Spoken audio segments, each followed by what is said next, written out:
Welcome to another video by me,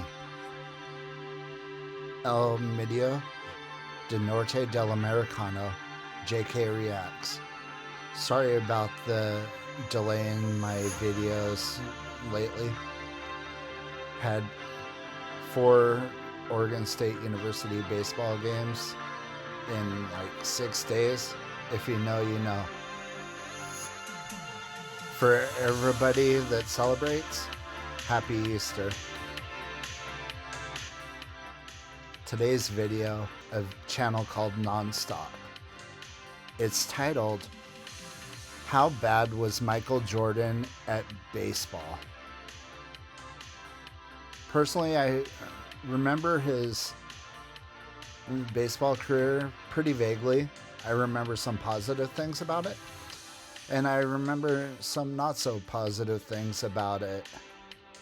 So, for a guy that hasn't played baseball since high school, I'm curious to see what this video says.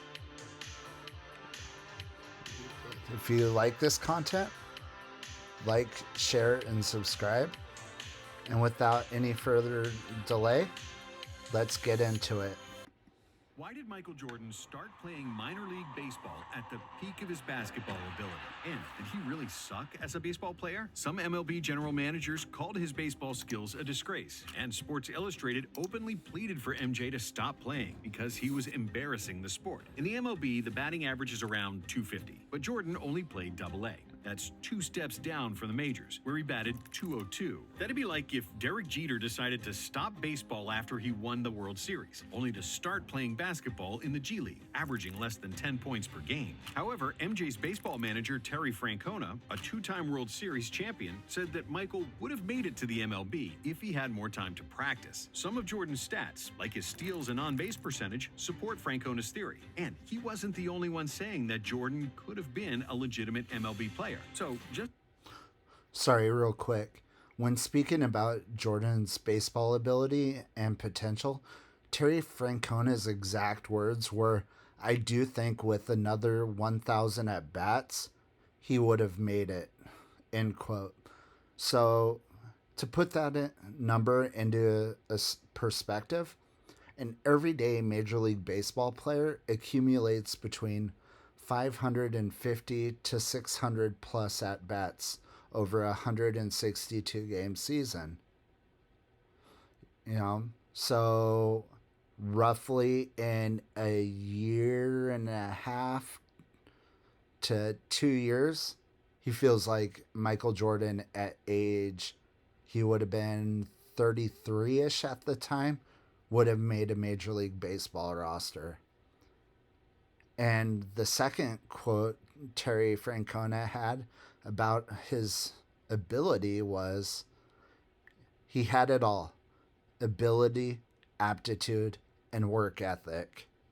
So maybe with his work ethic, he could have been to the major leagues a little bit sooner than those 1,000 at-bats, based on the way he practiced and worked during his basketball career. All right, let's get back to this video. That was Michael Jordan at baseball, actually. And is there any chance he could have actually made it to the big leagues? In 1992, even before the Barcelona Olympics, Jordan was getting fed up. He was the most popular athlete and one of the most recognizable people in the world, and it was getting out of hand. Jordan actually lived a very isolated life because he couldn't go anywhere without being bothered, which was especially cruel in the age without the internet. The first thoughts about retirement started to creep into MJ's mind. After he had won the 1993 NBA championship, Jordan started contemplating retirement more seriously. But 1 month later, a tragedy struck, which cemented his decision. His father, James Jordan, was robbed and shot to death near his home in North Carolina, and Michael was devastated. On October 6, 1993, Jordan gave one of the most iconic and shocking press conferences in NBA history. If you ride a roller coaster for 9 years, don't you want to ride something else? And that's where I feel right now. I've been on this roller coaster for 9 years. It's just time for me to ride something else. The world couldn't believe it. How could Jordan lose his passion for basketball when he was the embodiment of passion in the NBA? But the heavy burden of fame and his father's passing killed his joy for basketball. He'd already won everything and proven that he was the best, and that was it for Michael. Of course, there is the infamous conspiracy theory that Jordan was actually suspended by the NBA because of his gambling addiction. The NBA indeed had launched an investigation into Jordan's betting trips in the summer of 1993 after the Bulls' third title. One of the key people in the investigation was Richard Askinas, who claimed that Jordan owed him more than $500,000 from golfing bets. Another key witness was a convicted drug dealer, Eddie Dow, who had checks from Jordan worth more than $100,000, which proved that MJ wasn't always careful with who he was hanging out with. When Jordan announced his retirement from basketball, the league suspended its investigation, announcing that nothing had been found to implicate that Michael was betting on basketball. Conspiracy theorists interpret these events as an agreement between Jordan, his manager David Falk, league commissioner David Stern, and Bulls owner Jerry Reinsdorf, according to which MJ would be absent from the NBA to preserve his and the league's image. In whatever version you want to believe, Michael was officially retired, and So, real quick before it gets too far into it, on June 20th, 1993, the day the Bulls defeated the Suns is often cited as the day the NBA world acknowledged Michael Jordan as the best ever to play the game. Even his rivals agreed. Magic Johnson referred to him as the best player ever and possibly the greatest athlete in any sport. And Larry Bird and Jerry West also acknowledged him as the standard of excellence by 1993. And as far as Michael Jordan's gambling goes, yeah, he was cited often as betting on holes of golf, putts. I mean, I can't remember exactly, so help me with this, chat. Was it the 92 or 93 playoffs against the New York Knicks where Jordan, after a game, went to Atlantic City and spent all night in the casino and then came back and they ended up losing and Michael Jordan got flack for it and criticized for how he spent his off time? So thank you for the help if you guys find out that info and correct me. Let's get back to the baseball portion of it now. several weeks, he approached Bulls owner Jerry Reinsdorf, who also owned the White Sox, that he wanted to start training to play baseball. So Reinsdorf made a call, and MJ started putting in work in the batting cage. After a few weeks, his workouts got more serious, and the word got out that Michael was considering a baseball career. MJ's agent, David Falk, received an offer from the Oakland A's, who promised Jordan a roster spot in the spring. But Michael didn't want to take any shortcuts, and he was loyal to Reinsdorf. And then, on February 7, 1994, the White Sox announced that they signed Jordan to a minor league contract 10 days before MJ's 31st birthday. It was his father's dream for Michael to start playing baseball, a game they both loved, and MJ was finally fulfilling his late father's dream. Jordan started working with the famous White Sox hitting coach Walt Hriniak, which was the equivalent of an elementary school student taking advanced calculus. Jordan hadn't played baseball in 15 years and didn't have the slightest understanding of Major League hitting. Yeah, he didn't understand Major League hitting, and that 15 years exactly was the last time he played baseball in nation or organized level was his junior year of high school when he hit 433. So, of course, taking a 15-year hiatus was going to hurt him a little bit. Plus, he had to get into baseball shape as well. If you're familiar with sports, regardless of whatever sport it is, you know you have to get into a different type of shape. Like, for instance, a power lifter. They need to be able to perform more explosive short bursts than you would say a distance runner. You know, you need to have the cardio and more long type muscles than the short, compact, bulky muscles. So, all right, let's continue, guys. He didn't even know the difference between a two-seam fastball and a four-seam fastball. Jordan started slowly in spring training games, which was to be expected because, as they say, the hardest thing to do in sports is hit a baseball. No amount of swings in the cages against a pitching machine or batting practice pitcher could have possibly prepared him for live major league caliber pitchers. However, it wasn't like Jordan made a complete fool of himself and couldn't at least hang with the pros. On April 7th, in a Windy City Classic exhibition game against the Cubs at Wrigley Field, Michael went 2 for 5, which was certainly the brightest moment up to that point. There's another hit. A drive down the third baseline. Michael Jordan. I love those types of hits that just But barely it was clear hug that he the belonged foul in the line. minor leagues, and that you just can't show up and become an MLB player. I don't think I've proven I can make the team. That's just being honest, but I'm not going to give up. I'm trying to squeeze 5 years into 8 weeks. It just hasn't happened the way I wanted it to, Jordan said of his spring training with the White Sox. So he was moved to the Birmingham Barons, who were the White Sox AA affiliate. AA is a step down from AAA, where there are a lot of players on the cusp of making the majors, or former MLB guys who are struggling and working their way back up. While most AAA players have major league talent, in the AA, it's more hit or miss. Most pitchers... I think the Birmingham Barons play in the Southern League, I do believe, as far as AA goes. All right, let's continue.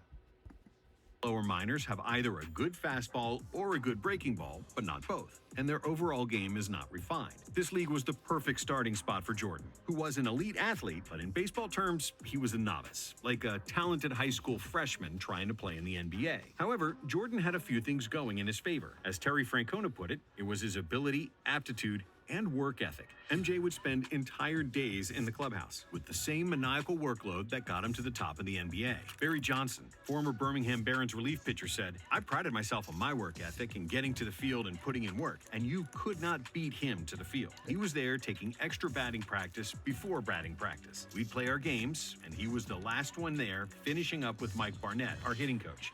And that's exactly why I suggested earlier in the video why he might have been to the major leagues a little bit sooner than that 1,000 at bat mark that Terry Francona, who was a two-time World Series winning manager, had to say. Sitting here thinking, from a dollars and cents standpoint, this guy does not need to work this hard. And apart from working like a maniac, Jordan liked hanging out in the clubhouse with his new teammates. Even though he was a 31-year-old multimillionaire among the young 20-year-olds making $850, Jordan wanted to be one of the guys. He was humble in trying to learn the sport and never put himself above his teammates. On April 14th, wearing number 45, his old number from Laney High School, the 31-year-old rookie made his baseball debut, drawing a crowd of 10,000 people, as well as 130 members of the media. And it was a disappointment. For the night, Jordan went 0 for 3 at the plate in a 10-3 loss to the Chattanooga Lookouts. MJ went hitless in his first 2 official games, but got 2 hits against Knoxville in his third. By the end of the Barons' opening 6-game homestand, he was batting .250. But ahead of a 13-game road trip, Michael wasn't thrilled about a 12-hour ride in an old beat-up bus. However, he didn't want to impose himself and act like a spoiled star. So he first asked permission to get a modern bus for the team. In the end, he didn't buy a bus, but he worked out a sponsorship deal that secured a $350,000 state-of-the-art bus for the Barons, who immediately I always thought that Jordan bought the on that first Jordan road trip, Cruiser. Jordan took off. He went on a 13-game hitting streak. I'm and glad I finished know road the trip difference with a now. .327 batting average. He looked like he could get to the MLB by the end of the year. But as his new hitting coach Mike Barnett said, it was bound to end. "I kept waiting for the pitchers to stop challenging him with fastballs and start throwing him breaking balls. And by the end of April, they were." Barnett's predictions proved to be correct. In May, Jordan's batting average was just .165, as he couldn't adapt to different types of pitches. He's attempting to compete with hitters who have seen 350,000 fastballs in their pro lives and 204,000 breaking balls. Baseball is a function of repetition. If Michael had pursued baseball out of high school, I don't doubt he would have wound up making as much money in baseball as basketball. But he's not exactly tearing up AA, and that's light years from the big leagues. Rangers pitching instructor Tom House. Before you can hit breaking balls, you have to recognize them, and that takes time and experience. But even then, after you have the epiphany, you have to learn how to act on it, how to pounce on the hangers. He was getting to that stage, Mike Barnett. And even though his coaches kept telling him that he was 3 times better than when he first started playing, there was no doubt that Jordan was getting a little discouraged, especially since his... Yeah, I can understand why. He goes from being the best basketball player in the league, arguably the best basketball player of all time, and now he's kind of hitting around the Mendoza line, which is 200 in the minor leagues. But Jordan thrives with failure. Excuse me. It pushes him to get better and try to overcome those obstacles. You know, a classic hero's journey entails. You keep fighting, and eventually you'll overcome. But on July 30th, during his 100th game and on his 354th at-bat of the season, Jordan hit his first home run. The pitch, it's a line drive to deep left center field. It's going, gone! Michael Jordan with his first professional home run. As he circled the base, pointed at the sky, giving his father an early birthday present. James Jordan was born on July 31st, and MJ dedicated the homer to him. It still makes me emotional because I wish he was there to see it, but I know he saw it. On August 8th, Michael hit his second home run, and on August 20th, he hit another one. Phillips in the seventh. It's a fly ball at deep left field and back in. Ball. He closed out the season with one 3-hit game and a pair of 2-hit games, and his .276 batting average in August raised his season average to .202. Yes, he only hit 3 home runs, but nobody really hit homers for the Barons that year. They only hit 40 as a team, dead last in the league. Jordan did, however, strike out 114 times in 497 plate appearances, or 23% of at-bats, while the league average in the Southern League that year was 16.4%, significantly below Jordan's rate. After the season, MJ played in the Arizona Fall League, a development league for the top prospects in each organization, where he had a .252 batting average, showing little signs better. of clear improvement. He's getting He better. improved He's his getting reactions, it. first step quickness, and his ability to make decisions while on base. He was also making more contact than he used to, albeit still lacking power. Shallow right center, and the catch is made. It's okay. However, to Plenty show of how Hall of impressive Famers his made it progress was without in year power. 1, Mike Trout hit .245 in the AFL in 2011, which was One of his the greatest third pro hitters of all season. time. In a vacuum, Jordan's numbers didn't look flattering, but when you count his lack of experience, he was actually far better than you would expect. Jordan showed a knack for driving in runs, a good understanding of the strike zone, stealing bases, and defense in the outfield. But MJ still needed more experience. He needed at-bats to see more types of pitches. And while his 23% strikeout rate doesn't look that bad by modern standards, bear in mind that he wasn't hitting the ball with power, as he was just trying to survive and make any sort of contact with the bat. And the biggest reason for this was his body. The physical demands of baseball and basketball are so different that it's extremely difficult to play both at a high level. In basketball, long arms and legs are valued tools to help you block shots, clog passing lanes on defense, and shoot over opponents on offense. But when it comes to baseball, long limbs are really only beneficial for pitchers who use that extra length to increase momentum and throw harder. That's why the vast majority of baseball-basketball crossovers are pitchers. Jordan's Chicago Bulls teammate Scott Burrell was once a first-round pick for the Seattle Mariners. Milwaukee Bucks' Pat Connaughton was a highly regarded pitcher at Notre Dame before he chose to play basketball full-time. Hall of Fame pitchers like Robin Roberts, Sandy Koufax, and Bob Gibson all played high-level college or pro basketball, while Basketball Hall of Famer Dave DeBusschere played for the White Sox for parts of 2 seasons. For a position player, having long limbs carries a few benefits. Great hitters tend to be compact, generating bat speed and power with relatively short swings. A great example of this is Danny Ainge, who played 3 seasons of pro baseball before getting selected by the Celtics in the '81 NBA draft. Real quick about Danny Ainge. Some people think of him as kind of a tag-along on those Celtic teams with Larry Bird and Kevin McHale, or even the 92 Suns team that lost to the Bulls in the finals. But Danny Ainge was one heck of an athlete. While in high school, he was an All-American in 3 sports. He was an All-American in football, basketball, as well as baseball while he was still in high school. So when it comes to athleticism in various sports, Danny Ainge wasn't no slouch. They just said he was drafted by the Blue Jays. So let's get back to it. In all of MLB history, only 3 position players listed at 6'6" or taller have hit 300 in a season. And when you take a look at Jordan's swing, it's clear that his weight transfer was uncoordinated and that his swing was putting him off balance, which prevented him from hitting with power. But all those problems were technique-based, which was normal for someone who hadn't played baseball in 15 years. Despite a tumultuous first season, Jordan, being Jordan, vowed to take the offseason super seriously and continue his baseball career. He truly fell in love with the sport and was determined to make the major league. But unfortunately for all baseball fans, and thankfully for all basketball fans, Jordan's time with the bat would soon come to an end. And it had nothing to do with him.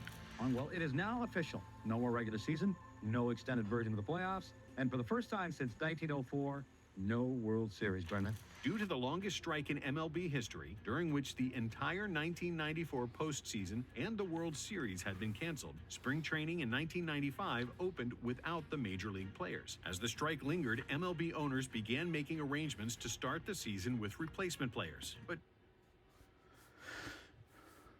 this right here that I feel like he's about to get into is why part of the reason that I respect Michael Jordan as an athlete in general.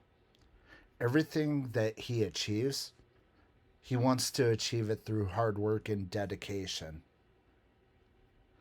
If I remember this correctly, when the Major League Baseball players went on strike and the owners were bringing up minor league players, Jordan was offered a position on the actual Chicago White Sox Major League Baseball team. And he didn't want to make the Major League roster that way. That's why he eventually quit baseball and went back to basketball. Jordan never wanted to make the MLB like that. He knew that it wasn't his fight and all the negative publicity he would get. So on March 2nd, 1995, Jordan left camp and was out of baseball for good. And while he was still waiting to see if the basketball season would start, he started stopping by the Bulls practice facility. First to shoot a little, then to lift weights, then play a little one-on-one. His competitive juices started flowing again, and on March 18th, he sent the most famous fax message in the history of sports. I'm back. I'm back. That's all Jordan said on Saturday. That was really all Jordan needed to say as his 17-month retirement came to an end. If there hadn't been a strike, I believe he would have stayed in baseball and would have reached the MLB, said Reinsdorf. Barron's manager Terry Francona and his hitting coach Mike Barnett would agree. I found out a couple of things about Michael. Number one, if you tell him no, he'll find a way to make it yes. And if you give him 3 years, 1,500 at-bats, he could find his way to the big leagues. I'm pretty sure about that, Francona. Between 1990 and 2020, there were roughly 8,000 players in the White Sox organization. Among all those yearly stat lines, which include combined minor league stats for players at multiple levels, Jordan is one of only 9 players to get 51 RBIs, 51 walks, and 30 stolen bases. 5 of those 9 players reached the big leagues. By the time he quit baseball, so 55% of those players made the major leagues. Chat, do you think Jordan would have made the major leagues then? The odds were in his favor slightly. And see the UNC shorts by his locker. I guess he wore those underneath his baseball pants as well. In 1995, Jordan was 32 years old. If there wasn't a strike and he continued playing due to his work ethic and winning mentality, he probably could have made the MLB. But even this short trip to the world of baseball did Jordan a world of good. He fulfilled his father's dream, found peace, and rediscovered his love for basketball. And then we all know what happened next. Jordan, open. Swish. Real quick, chat. That's not a push-off. And the reason why he's holding that pose isn't to showboat. Before that shot in the timeout, Phil Jackson noticed that Jordan's shots were coming a little short during the game, towards the end. And Jackson told him, hey, on your next shot, just hold the follow through and reach in the cookie jar. That way you get the distance and help you.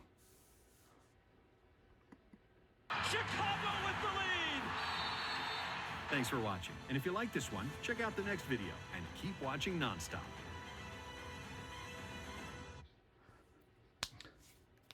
Thank you guys for watching this video. I'm enjoying making this content.